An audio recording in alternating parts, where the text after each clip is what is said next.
A Beautiful Mind is a 2001 biographical drama that is directed by Ron Howard and follows the story of renowned mathematician John Nash. And actually, yeah, that's all I'm going to say on the matter because if you go into this film not really knowing really what it's about, just like I did, you may be in for a really great surprise. He later helps the government crack codes, or communist codes, and this is where it gets really interesting, but I'm gonna stop right there as far as the plot. Crowe won an Academy Award for Best Actor the previous year for Gladiator, but I actually feel like he deserved it more for A Beautiful Mind because of his nuanced, mostly subtle, but hyper-realistic performance, and the film rests on his shoulders. Without his performance, the narrative would be less effective. I also have to say, Crowe has a fucking killer southern twang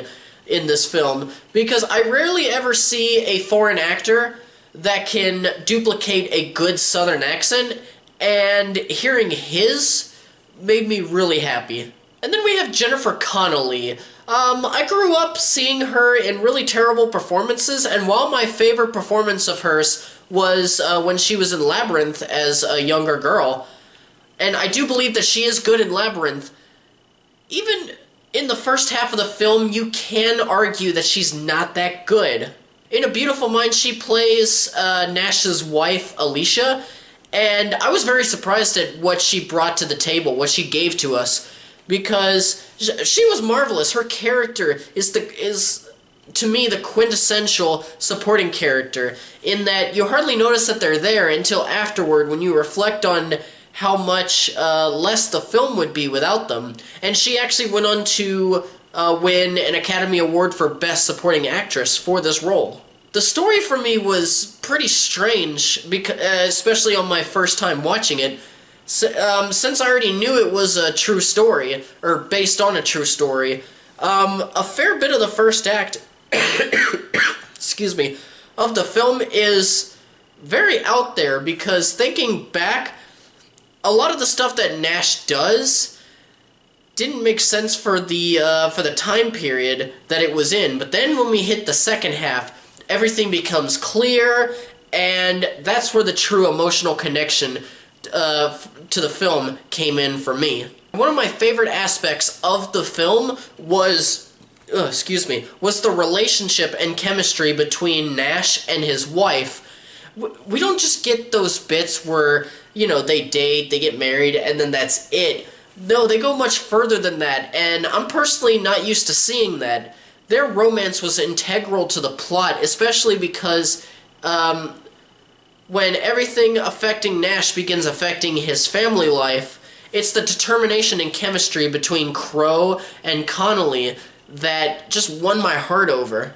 I do have one other issue with the movie, and it's that closer to the end, and I'm not even sure if it's the actual film or if it's just me feeling this way, and there's nothing to worry about, but there were a few times where I saw a great place to end the movie, and then it would just keep going, and then keep going, and then keep going again, and because of that, it actually hurt the pacing for me a bit, making it feel like the film was dragging. But A Beautiful Mind is a really good film. I really enjoyed it, and I recommend it to you guys. You know, just give it a watch, but make sure that you go in without knowing anything, because the overall plot in the end is much more fulfilling if you don't know anything at first. With all of that in mind, I am going to give A Beautiful Mind 4 reels. Now, before I get to my outro, I have something that I want to talk about that actually crossed my mind when I watched the movie, like right about at the very end. And there are a few twists throughout the film, and it kind of reminded me of Book of Henry, another movie that I reviewed recently. And actually, I'll actually put the link to my Book of Henry review in the description down below. But anyway, the Book of Henry tried to be new and different with its story by having twists and turns, but it just became unfocused during and actually ruined the film for me. A Beautiful Mind to me was basically what Book of Henry should have been. Plot twists that changed the entire concept, and yet it's still able to stay focused simply because of what the twists and turns are. And seeing all of that did my heart some good. Well, that'll do it for me today. Please subscribe if you haven't already for more reviews and content. And as always, thank you so much for watching, and farewell until the next video. Bye, guys.